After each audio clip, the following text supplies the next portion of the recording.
Welcome to the Northern Outdoor Podcast. I'm Dustin Walker. I'm joined today with our co-host Hunter Evans. Howdy. And our editor Paulie. Hey, how's it going out there? And now we're all on mics up. So today I'd like to talk to you guys a little bit, give a brief overlay of what we are and what we're doing. Like I said, our name is the Northern Outdoorsman. Just a couple guys from New York, and we love the outdoors. Everything from hunting, fishing, camping, you name it. We want to do it. We love to do it. We like to travel and go wherever we want to hunt and fish. And this is going to be our short form podcast. We're going to be bringing on a long form too with another co-host, Andrew Malinsky. That should be, this Sunday is opening day, so we're going to be recording a pre-opener on Saturday to kind of kick off that long form one. And today we're kind of just going to run over a couple little topics, maybe talk about whatever, and we'll see how it goes for the next half hour. And I guess here we go. You ready, Hunter? Sure. Are you ready? Are you going to put your phone down today, or are we just going to, I'm looking up things. Twiddle pate the whole time? All right. So, Hunter, you sent me an article, and I wanted to talk about it a little bit, about last year, DEC giving out roughly around 150 tickets for the northern zone and southern zone of New York. So that's not where we're from. We're from the western zone. In a span of just about a month. And I kind of thought that, it was low numbers for me, myself. I was like, there's got to be more people. Of course, you can't catch everybody breaking the law. And not that anybody should be breaking the law when it comes to hunting. I wanted to once you sent it to me, I wanted to know what your brain was at with it. Did you think it was good, roughly about what you were thinking, or really why'd you send me it to? Why? I mean... Besides, I'm forcing you to send me topics so we have something to discuss on here. No, I read through it a little bit, and it said from October 22nd to the 19th of November. Yep. And I thought to myself, I was like, wow, that's a short time span to have so many tickets to be given out. Yeah, at first when I read it, I saw the 150 tickets, and I thought it was for the whole season, which is 3 months long. And I was like, wow. And then when we got to talk about it before, I was like, oh, really? It was only, a month long. I guess like 150 tickets in a month, that's a couple tickets a day. That's quite a lot, especially I think it says that there are 50 misdemeanor level charges out of it. For one, it was like, then it got a little shocking because it was like, wow, that many people are messing up. I mean, it says deer and bear, so it's probably got baiting involved, and it doesn't go into specifics exactly what they were ticketed or anything like that. It does give a little detail that 550,000 licensed hunters were in New York, so out of that many, 150, I guess really ain't that bad. It's kind of low numbers. You're not even barely into a 1% of it. Yeah, it was just kind of shocking, and I wish it went into more detail and like what they were doing. Was it the smallest of, having your gun and your ammo in the vehicle at the same time and not in the trunk, or was it baiting bears over, I wish it went into more detail, but what I've understood from that gun law of carrying ammo with your firearm, it's a touchy subject, especially with sheriffs or DEC. I've talked to a lot of them that say there's no way we can enforce it because people have had the habit of doing it for years. We both grew up, back in the day. That's what you did. You had your shotgun next to you, shells in your pocket.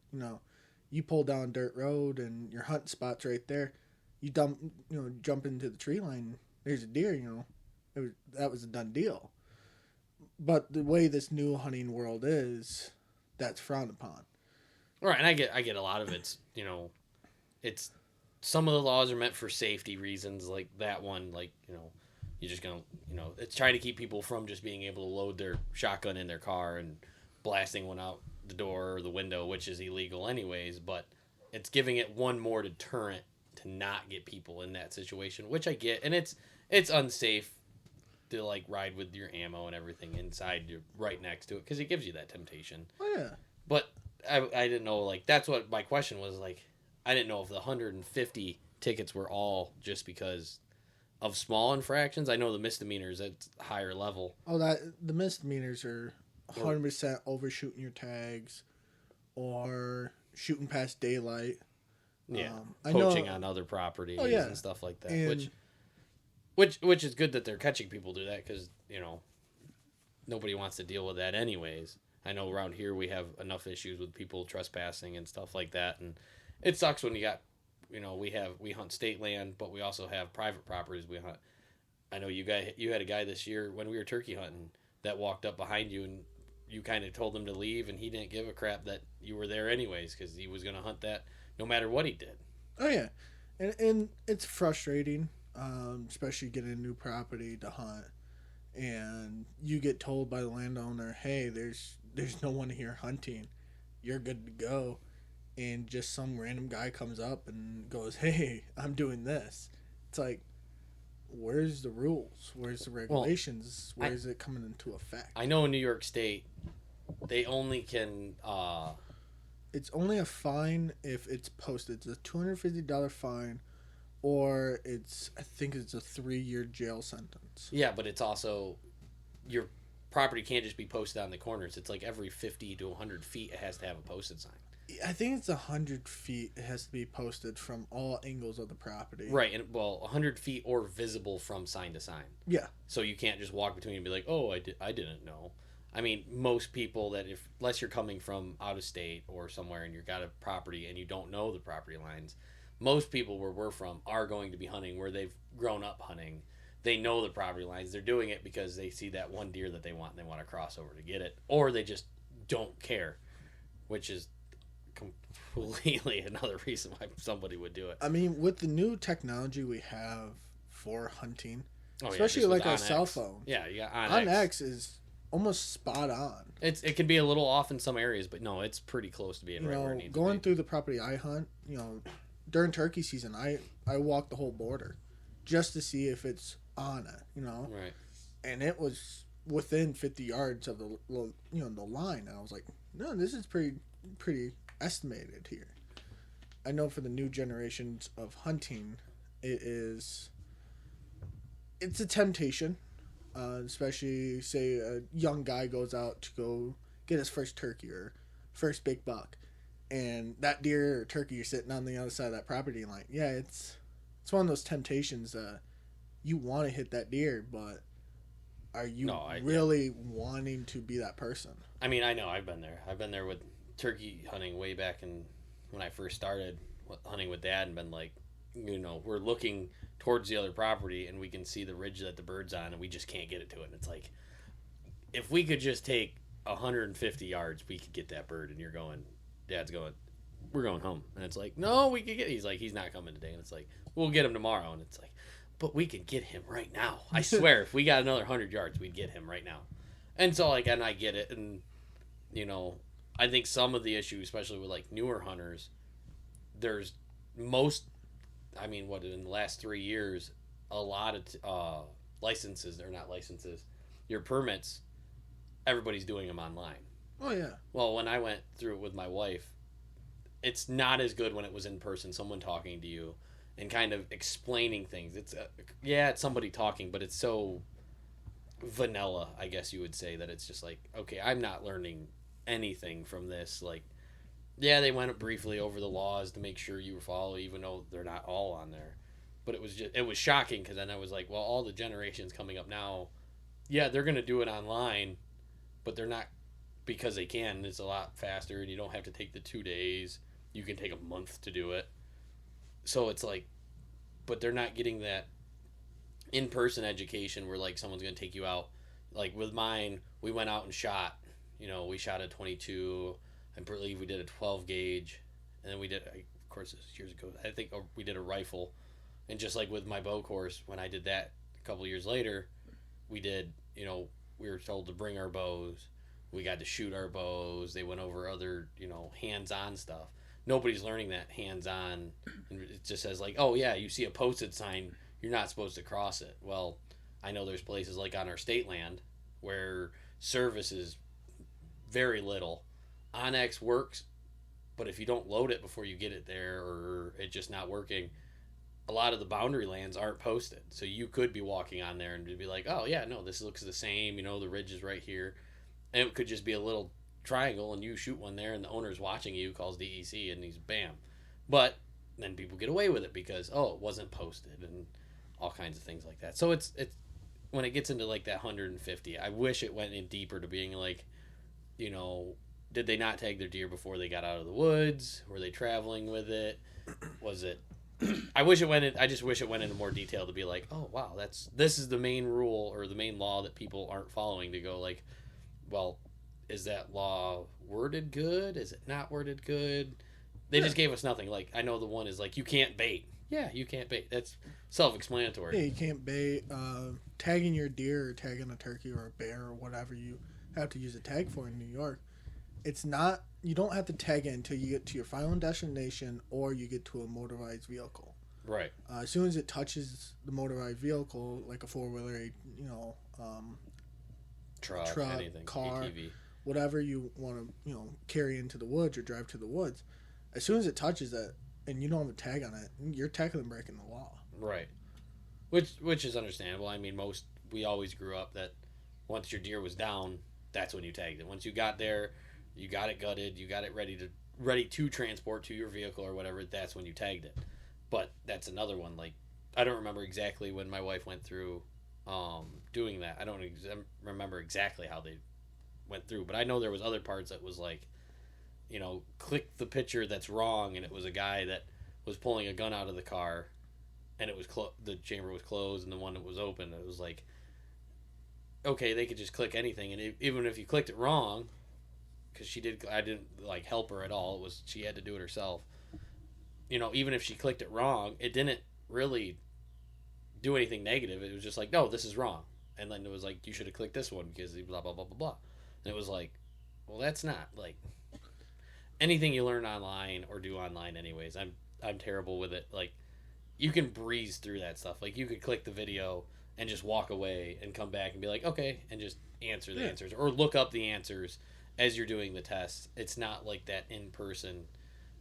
It makes it nice for like, we got people that are from like out of state or something like that, and they want to do it, or moving to the state, and they want to learn the laws. It's a good quick reference for them, but I'm not saying it's bad, and I'm just not. That was my finger, and that hurt. I'm just saying I wish it would went back a little bit to doing it in person, having the lessons, having the classes.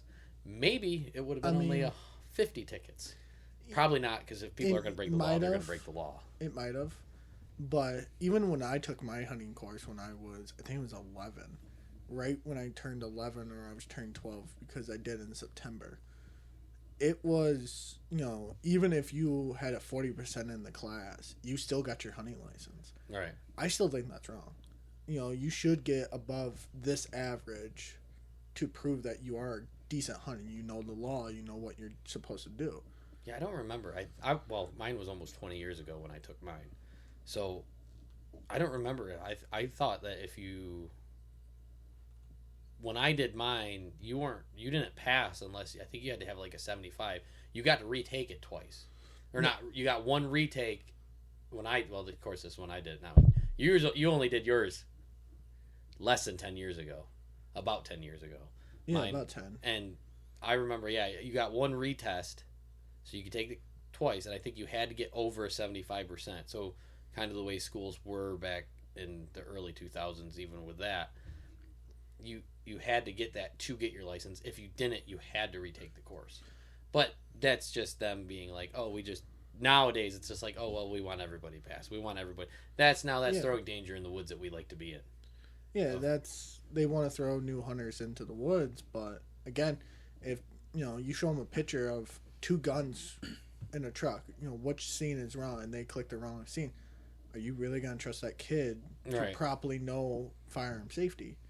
If this kid shoots at a deer on a ridge and for some reason it hits a neighbor's house or something, right? Whose fault is that? Is it now the kid's because he's a new hunter? Yes. Or is it the hunting safety course that he went through that's not fully protecting the other hunters or people out of hunting? Right. And I know there's certain ones like that where, it's not really a law, but like when you're walking in the woods with your bow, you shouldn't have an arrow knocked. For safety reasons, you shouldn't. I know when I'm walking to my tree stand, and if I got a bed zone that I'm going through, I'm knocking my arrow and I'm taking my steps because, there's been times where I didn't have one knocked and the deer was there, and then you try to knock one and stuff like that. Oh, yeah. I'm better at it now than when I used to. Now it's just like, yeah, we're just going, we'll walk it. If we think something's going to happen in the next 10 feet or something like that, we saw something move, in the general direction, it's like, all right, there it is. Get behind cover, knock an arrow, then start working towards it. We've got more into that than just, I used to get out of the truck, knock my arrow, and I walk the mile or more that I have to go. And there's been times where, I fell down a ravine before and arrow went flying, couldn't find the arrow. That could have easily rolled into me or stabbed me and then bled out the woods. This was before cell phones were, so I would have definitely died. Nowadays, I would just call for help and be like, yeah, I messed up. Someone come get me, please. Yeah, like shooting at a running deer. That's the hugest thing now, especially in hunter-on-hunter accidents. Yeah. Especially if you have... Or misidentifying targets, yeah. The new law in New York State, you can be 12 years old to hunt big game. Right. When I started hunting, it was 14. You still had to sit with a parent, but you're hunting at 13 and shooting deer. I know they're working on getting extended too. Instead of just 1 weekend, it's 4 days long for early season. That's side topic. It's a huge thing though. Yeah. You put a 12-year-old out in the woods that maybe didn't have the best person to teach them how to hunt, and oh my God, here comes a 12-point buck, and and it starts running. Right. I bet you 9 out of 10 times that kid's gonna raise his gun and take a crack shot at it. Well, with the running shot, but when you also say that same kid, a big thing nowadays is using like the deer decoys like on your bow, like setting them right up on your bow and walking towards them or anything like that, or having a guy help you hold it. We've done it with turkeys, with holding up turkey fans and stuff like that to get them in. That's another one, like, me hunting for as long as I have, I could watch one, put it in the rangefinders or whatever like that, or the binoculars, and look at it and go, well, that deer's walking towards me, but he's facing my side. I know that's not right. Keep looking at it, especially with bow, if he's in 30 yards, I'm going to tell you it's a cutout board with a guy on it. Yeah. But like, yeah, you got a kid hunting some of our state land around here, the fields that it's state land, but the farmers get to use the fields that are part of it. Kid sitting there with a rifle and a guy's holding a decoy as he's walking by, and it looks like a nice buck, but he can't tell the guy because he's in camo or whatnot, and he stops. Kid takes a shot, with a rifle, even with a scope. It's misidentification. That's getting into hunting with rifles and scopes, and we won't talk about that for New York. But that's one with like, someone in their 20s, whatever, or had like real good course with somebody to go like, just as a side thought, look at, we put Bob out there in the field, and he's holding a decoy out there, how many of you would take a shot at that? Or just have the decoy out there and be like, how many people would take a shot at that? Here's the binoculars, tell me what's wrong with it, whatever. Yeah. You're going to have to be like, oh, no, that's a shooter deer, like perfect broadside, whatever. And then you have frickin' George or Bob or whatever his name is stand up and be like, yeah, well, he was behind it. That's his decoy he's hunting with. It's a sketchy thing. Yeah. Like, yeah, you could, you've been around them enough, you could be like, all right, that's a deer. Even though they're getting pretty lifelike. Some of them are just... They're freaky. Like turkey decoys. Yeah. Now and there's a lot of them that look like actual toms. Yeah, even when you got guys that put real feathers on them, now you're making them even more.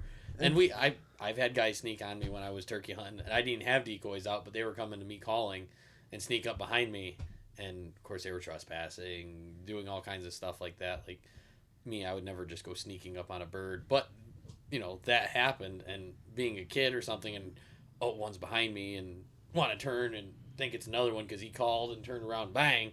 We just had that a couple years ago. A guy snuck in behind some kids, and the turkey was in front of the kids. Of course, this was an older guy. The kids were actually in the right. The older guy was in the wrong. He probably should have got tickets and stuff like that. I actually think he got his license taken away for a while. But he didn't see the kids because they were in the brush. and the turkey was past them, and he had snuck up and shot, and he actually hit the two kids. The two kids lived. They just got a little shrapnel and stuff like that. Luckily, that's all they got, and none of them got severely hurt. But yeah, it's misidentification, and he was an older guy doing it, wasn't taking in his surroundings. Now put a 12-year-old out in that situation, who maybe his dad was never really taught him hunting, or his mom or whatever never really taught him. Just, oh, you're going to come with me, but you're going to sit over here in this tree, and just anything that comes out, with horns or nice sized deer, shoot it. Mm-hmm. And you got Bob or George or whatever his name is again walking with that decoy, and bang, kid's just like, oh yeah, it's far enough shot, bang, takes him out, not paying attention that poor guy was just walking with a decoy. Yeah, it's one of those things, and not everyone follows the rules. And especially in New York, you have to be 16 to sit by yourself. Right. But, there's dads out there that want to teach your kids early of how to be better hunters. And pretty much sit them next to a tree and go, hey, I'm going to be 200 yards this way. You shoot one, let me know. Right.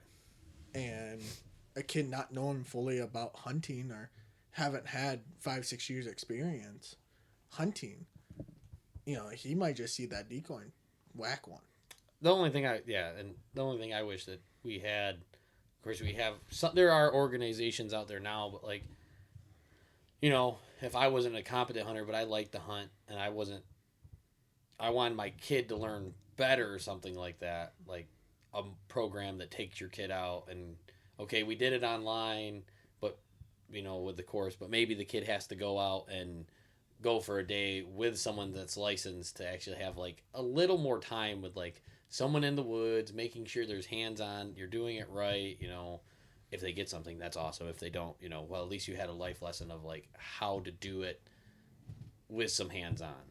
Oh, yeah. That's getting back to like the online part. That's another thing. There's no hands on. Yeah, you can get your permit, go buy your license, and get a gun, especially if you're like, say your grandpa did it and you never really had a hunter and you're like, oh, I want to go hunting with grandpa. And no one ever, you just winged it when you're like 16 or something like that. Like, oh, I could do it myself, blah, blah, blah. You take the course, go get everything you want. You don't know anything that's going on in the woods. No. And, well, that's a way to get tickets, not even because you just skim through it. Our books that we get don't say everything. No, and even you can go on DEC website if, a 16-year-old kid wants to, yeah, they could go learn everything. If they were like, oh, I want to learn more, they could go online and learn, which that's awesome, because when we did, you had your course, you got the New York State book when you got your license, and that's all you knew. And there were laws that weren't in that and that you didn't really learn in the course that, some of them 150 tickets could have been someone that just, he didn't know any better. And of course that happens. There's a lot of times when I'm bow hunting and stuff like that, I'm like, and traveling through it, and I'm just like, all right, do I know everything? Am I doing this wrong? It's always a learning curve. It's better to know, nobody wants to spend a ticket or, pay for a ticket that you didn't have not the full knowledge of it or partial knowledge, and you end up getting a ticket. Like, yeah, okay, now you learned your lesson, but it also sucks that you got a ticket. Oh, yeah. And but if you had a mentor with you or someone that knew, there's always stuff arises. I know you've sent me stuff about laws that have popped up, and I went, oh, really? Well, I didn't know that. Oh, that's a year old. I guess I got to read more now. Yeah. So that's why I just wish, especially with like this article, and there was another article that was pretty close to the same. I wish it had more, I guess, details didn't need to know 100% what John got this for that and Bill or Sarah got this for that. Like, but at least like, oh yeah, 75% of these tickets were, they were baiting bears at stations, Yeah, yeah. 3 of them were driving, because them tickets could have been driving. You got pulled over by DEC, you had the gun in the car, and you were speeding a little bit. It could have been one of them tickets. It doesn't go into that, because if you get paid, if it's because it says that like DEC or the ECOs are the ones that wrote the tickets, it could have been that, or you're driving a little fast down state road, or in state land, or who knows. And I wish it got in a little more detail. Especially, let's go back to that book. the book tells you a lot. You know, when I was growing up, especially when I was younger, my dad wouldn't allow me in the woods until I recited that whole book like a Bible. Right. It was, you know, you had to be religious with this. Yeah, we used to question you all the time. Yeah, it was. It was really good because a lot of times I would say you a question and then you would give me the answer. I went, "That's not." Well, you're the one that read the book, so I guess you're right. You know, it was one of those things where you had to learn better to be a better hunter. Right. Yes, a lot of the laws ain't in the book, and they should be, you know. But a lot of them, it's, you know, it even says in the book, any questions, please contact your local DEC agent. Mm-hmm. It's like, okay. Yeah, don't, and just on the topic of that, don't, I call DEC at least a couple times a year, you know, not even just for hunting, but like when I find new state land or something like that. And yeah, online, you know, New York State has a pretty good website. It says, okay, you can do this and this, you can trap on this land, you can swim on this land, everything like that. I still will call a DEC officer of that area, you know, in their jurisdiction and be like, hey, you know, I'm thinking about, you know, the last one I can remember a year or so ago, I wanted to go camping on one. And it was just going to take a day bag and a day tent and go out for a couple days. And it was like, hey, is that allowed to, can I, you know, go out there with my bow, day camp, you know, build a little fire and stuff like that. And because it said, yes, you could camp, yes, you could hunt, but it's one of them like, can I do both at the same time? Just because I didn't want DEC walking up and they'd be like, oh, this guy's a hobo and he's got a bow. Oh, he's got a weapon. And, you know, so and I know, you know, there's been times where I've called when I've seen things in the woods that was like, I don't know. I don't remember if that's 100% legal what that guy's doing. You know, call a DEC officer. You know, 9 times out of 10, they're not going to come for you. You know, especially if you're asking a question or something like that. I know people don't like talking to law officers and stuff. But when it comes to your own safety or knowing the law to make sure you're not doing it wrong, if you have a question, yeah, call a DEC officer. And you can go right on the website and it'll give you a DEC officer. You can call state police or sheriffs, and usually they have a DEC officer in your jurisdiction that they can get you in touch with. Yeah. Unless, in case they don't know the law, which most of the time, most of our law enforcement, especially in our area, DEC, state troopers, sheriffs, are also avid hunters. Oh, yeah. So, you know, I'm not going to say a name, but I do know one that a state police officer who we got in a little bit of argument. He's a buddy. Got into a little argument about like, oh no, this is the law. No, this is the law. Okay, call your DEC buddy, and we're gonna figure out what the law was. And neither of us were right, but neither of us were wrong. And you had to add both of them together to make sure the law was 100%. Yeah. And it's because, yeah, it's just one of the things, especially with me, the way I grew up hunting is different than the way you grew up hunting, and definitely different from the kids that are going to grow up now. Laws have changed that, you know, could have been something that was, you know, instilled in us, like we said, but it was always your, you know, passenger had his gun next to him, driver's was in the back, whatever, blah, blah, blah. Now that's not allowed. Your gun has to be in one separate, away from you, supposed to be in a case, ammo's supposed to be locked in like your glove box or in your trunk and stuff like that. Like when that first came out, when we heard about it, it was like, what? Like it was hard to get out of that. You like, guys are joking, right? Yeah, like, you know, we didn't really have gun cases. It was, yeah, go grab the old Ithaca and throw it in the back of the truck. We're going hunting. Yeah. So it was different for us growing up, going like, oh no, this is something that's been instilled in us. This is how Grandpa did it. You know, some of the old tractors you drive around, you could see where the gun it's got gun latches on the front where the shotgun went when they went to go spread manure. Yeah. Because if they were spreading and the deer popped out, well, after they got done spreading, the deer went in the back. You know, not allowed. Yeah, that's not allowed anymore. So it's one of them things. It's like, that's why, you know, it is good to get on like DEC's website or anything like that, or search up like new laws for this year, because they're always making new laws. Some of them people don't like, some of them that are okay. I mean, there's most of them are for another time. A lot of people have their opinions though. Oh yeah, and I gotta give it to them. Everybody has an opinion. You know, one guy might say, "Yeah, we should do what PA does in the 3-point rule." Right. Unbox. I agree, and you're gonna argue with me on that. I don't like it. I don't. I understand the big buck argument of, hey, we want bigger, mature bucks in our state woods or on public property to roam. I understand that, But on the other argument, it comes down to that last day of muzzleloader, and I haven't got a deer yet, and a spike walks in front of me. Man, oh man, he looks good. Ted Nugent's at the best. Kill the spike. God bless. Kill that spike. Yeah. But no, and me, especially with our other co-host Andrew Malinsky, with we are trying to get his property up to something that it was always just everybody shot whatever, and now there's only a couple big bucks. You got a bunch of young ones, scrap here, scrap there, lots of does because no one shot does. Everybody just wanted to shoot the biggest bucks and whatever they saw for bucks. And we're trying to get in the mindset because we also know the neighbors are in that mindset of, if it's your first year hunting, like we have a couple guys, like if you came and hunted with us, or, well, you're a little different because you've already got a really nice buck on the wall. I mean, I've got a nice buck. So our one buddy DJ, slowly getting into hunting. We've been kind of not pressuring him, but like, oh, let's go. You want it. He wants to, but doesn't have his first year, yeah, pretty much his first year up there, he can shoot whatever he wants, as long as it's an ethical, good shot, and we're not tracking it forever, and blah blah blah blah blah.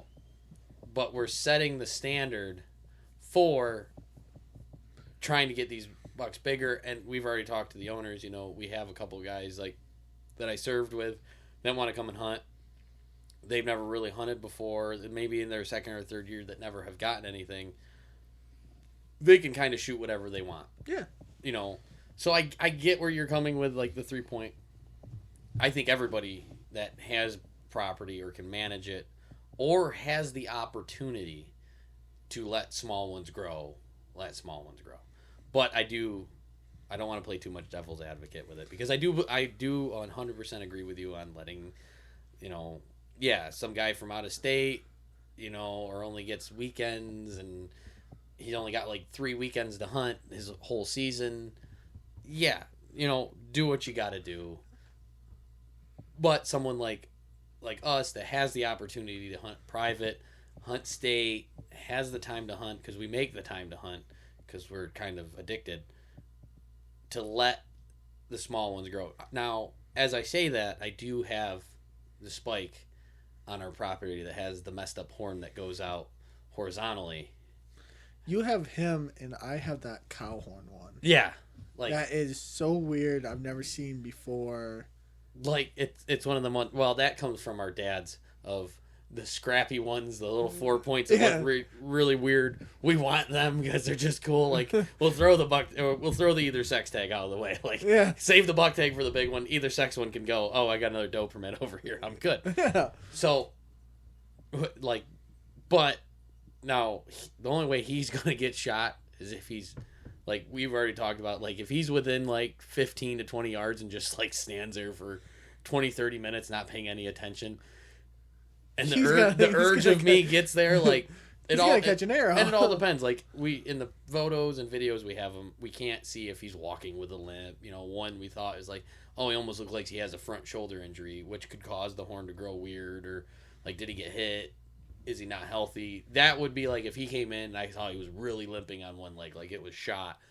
Yeah, I'm most likely gonna take him so that, at least, he didn't suffer any longer. I know they're super hard-headed and deer can live through darn near anything. I mean, you've seen it. We've seen it personally with that doe I got down in my area. Yeah. She bled. Oh yeah. But we couldn't find her. No. I think she ended up living or something. I saw we saw, you could see, well, we don't know if it was the same doe, but we're pretty sure you could see where it was like back. It was higher than the liver, right behind the lungs. Not quite in the guts. It was like one of them empties areas. Yeah. And you could see on both sides, like where the hair looked different. And yeah, they made it through. I mean, there's all kinds of documents of guys hitting them with bows and finding, shooting another one next year that looks kind of the same and end up finding a broadhead in the shoulder. It's one that they can live through everything. But, that's why it's really good to make sure, like, to jump back to the tickets and everything and being online, to actually pay attention to like shot placement. Now that we're going to loop back to that, like shot placement, making sure, your caliber and your ethics are right to how you're going to harvest the deer. Because that all in the end, like, I'll be honest, growing up, when I've been around him my whole life, not until recently, I'm going to say within the last 10 years, I just kind of aimed for the shoulder around maybe where I thought. I didn't really pay any attention until I got to research about it, being like, oh no, the lungs are like more here, where the rib cage fully is, heart's kind of in there, if they're quartered away and their legs up, you can see the mark behind their leg that pretty much direct goes to the heart.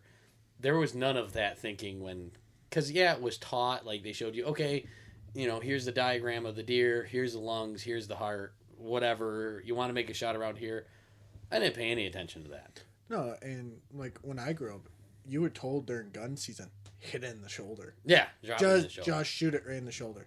Because most likely that deer ain't going to move after you hit it in the shoulder. It's just going to drop. Yeah. And that's it. And if it does, that one leg or both front legs are jacked up, and it's going to make them slow down, bleed out. They're not going to run like crazy, even though I've seen them with both legs damn near gone and pick up and run with their back legs like they're freaking Usain Bolt. So, it's one of them, like, hunting's the biggest addiction of gambling.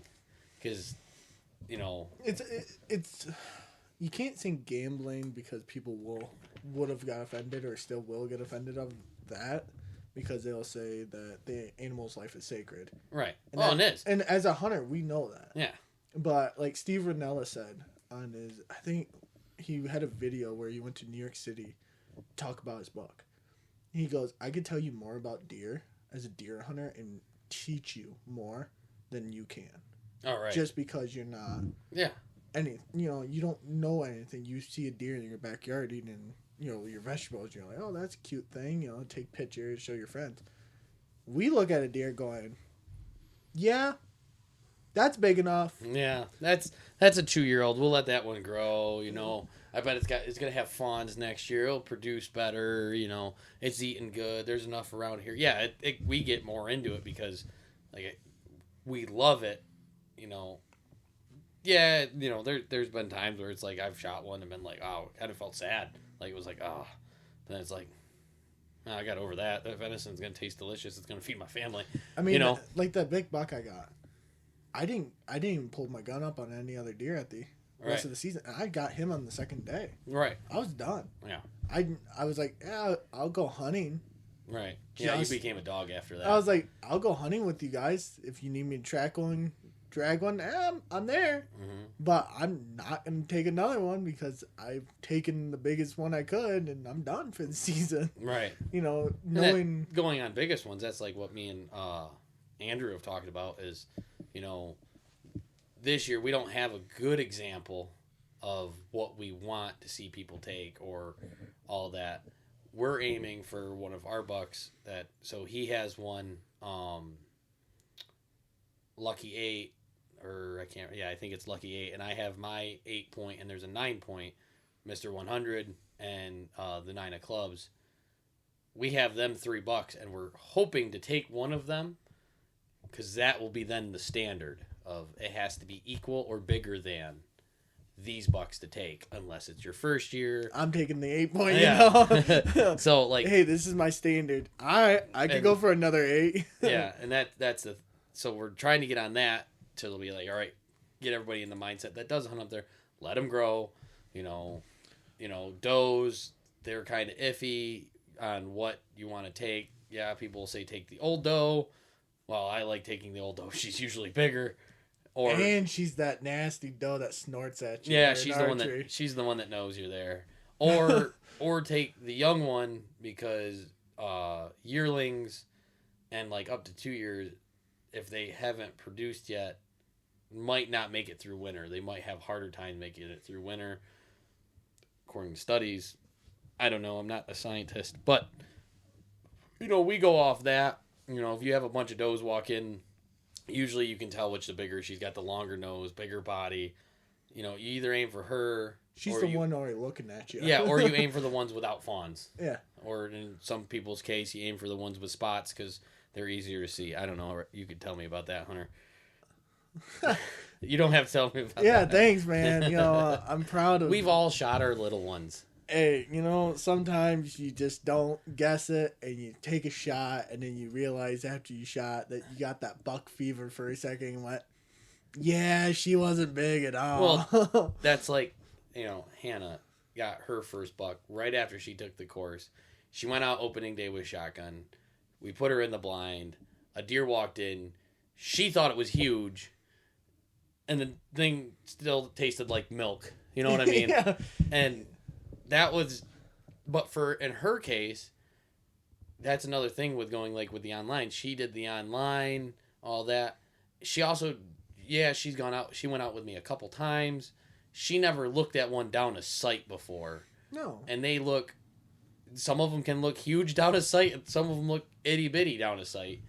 And, hers was like on a little hill or like on a little bump of dirt that was there down the trail. It's like, all the things are right for it to be huge. It's a big deer. I'm gonna take it. And I watched it from a distance in my tree stand. It was like, oh my god, she got one. This is awesome. Get down. I'm done. I don't even care. Bow on my back. Let's go. Get over there, and I'm like, oh, the thing's just a baby. Before we even looked at it, I just met up with her and went and grabbed the truck and brought it back. Like, 'cause she said huge deer, and I'm like, well, I ain't dragging this thing. No, I'm done for the day. I'm sore. I'm tired. Had the snow tires on. I'm like, I'll drive down that driveway. That don't bother me at all. Pulled up to it and went, oh, I could have carried that thing on my back like a backpack. Like, if you look at this year, after what happened with my father, that it's one of those years where I've showed you the buck I want him to take. Right. It is a perfect 8-point. Oh, he's beautiful. He's a dream 8-point. It's the same rack on both sides. Yeah. It's like, wow, I've never seen Oh, he's very symmetrical. He's got to be pushing, I want to say 18 to 19 inches wide. He's got 6-inch tines on. It's just one of them beautiful. That was still in velvet though. Yeah, and it's just one of them beautiful symmetrical bucks that, it would be. I would love for Bob to get that. Oh yeah, if my dad got that buck, I would just be thrilled. I'd be tickled pink, because he better hurry up because I want to go back. I want to go up there and hunt because there's bigger ones. I know there's bigger ones, but I don't want to hunt there until Bob gets one. But I know on the same point, opening day, that we're gonna be sitting in that blind, and here comes a little 4-point. And Dad's just going to stare at that. You're not going to stop him. He's just going to get that crossbow up, stare at that deer and going, you're mine. Yeah.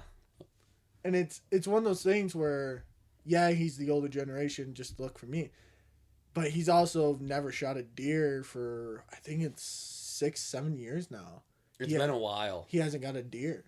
And it's to the point where he's like, I'm going to take one. Yeah. I don't care what it looks like. Well, and that's he's mine. That's the difference, too. Your dad's been pretty good with... There's been years where he hasn't had a good shot or didn't take a shot. I mean, there's been years that he missed and stuff like that where he's had the opportunity, but he's just never succeeded. Where if that, say, Bob wanted to come hunt with us on our property... He's almost had a long enough time where he's back to square one. Take whatever you want, man. Just kill something. Get it on the table. Get it out of your system. We'll start over. Knowing him, especially if he went up to Andrew's property, he would be that guy that sees Mr. 100, and in the back of his mind, he's sitting there going, "And nah, I'm not gonna take it." And it's staring at him, going, "Take it. Take me. Take me. Take that deer. Just take it. I'll talk to Dustin. We all know what's gonna happen. Take the damn deer." Yeah. And that's the thing. We have our 3 call outs, and Andrew's picked his, I've picked mine, and then I got Mr. 100, Andrew's got Lucky 8, and then the 9 of clubs is kind of just out there for anybody to take. But we've also said that if Lucky 8 comes in a little too close, I'm gonna have to shoot him. And I said the only reason it's not going to is if I know he's on the right trail going to your blind and you're there. I said if I'm there alone and at first we were both like, no, do not touch my deer. I don't care if he's broadside perfect at 15 yards. Do not shoot my. And now we're like, you know what? Because of what we want to do with this property, we want one of them taken. Not no matter what, but best case scenario, we want one of them taken. Because then we can go, okay, they have to be either really close to this, perfect to this, or bigger than this to be taken. And like I said, the neighbors are all on that, and that's the thing I like about like our area where we're from. A lot of people are getting more on to managing deer over just filling tags. I mean, a lot of people just fill tags still, but I mean, that's depending on your region. right. Like up in this area, yeah, a lot of you guys, you're hunting the big bucks. Down where I hunt, It's everybody. opening day, it's Everybody and every everything. man's for itself. You know, you see a deer, that deer is gonna die one way or another. It's either dying tonight or it's dying tomorrow morning because she's gonna come out of her bed and some other guy's gonna sit there and gonna get her. You know, Right. It's just depending on who gets her. Right, and that's, I think a lot of people realize that the last, say 10 years ago, our turkey population here was like down in the dumps, man. It was bad. It was sad, and it's getting better now. Of course, we had a lot of wet years. Hatches weren't good. This year, we've had an awesome hatch. But I think a lot of people realized, like, at that time, we were all still going out and filling tags, like getting both birds in the spring and just being like, yeah, this is. I don't care if they're going to be gone. I want my birds now. We had you. We had the Teddy Roosevelt plan of, well, this might be the last buffalo, but I want it to be my buffalo. So we had that mentality, and then we got to talking. I was still in school, like talking to like my buddies and other hunters in our school, going, this resource is going to be gone. We love this. We love turkey hunting. We need to these are 16-year-old kids that were already starting to talk about this. This is when, management of populations, we were hearing about a little bit online. Older hunting videos never really talked about it. It was something like, our dads were kind of talking about it at the time. We had that mentality of already like, and we watched it with our turkeys. Everybody just started filling like one tag. Or like me and Dad would go out. Most of the time, we forgot our shells in the truck because we're like, we're just going to go play with them. We're going to go practice. And it was just to call them in, see how close they could get, point of stepping on boots. And then when they went away, giggling ourselves like little school kids and like going back home. I mean, that's all luck right there. But like I said, like down my region, there's seasons. Mm-hmm. And again, Dad hasn't got one for, I think this would be his 16th year. It's been, like I said, a long time. I think it was right when he got one right when I was 6. The last one we got was when I was 6.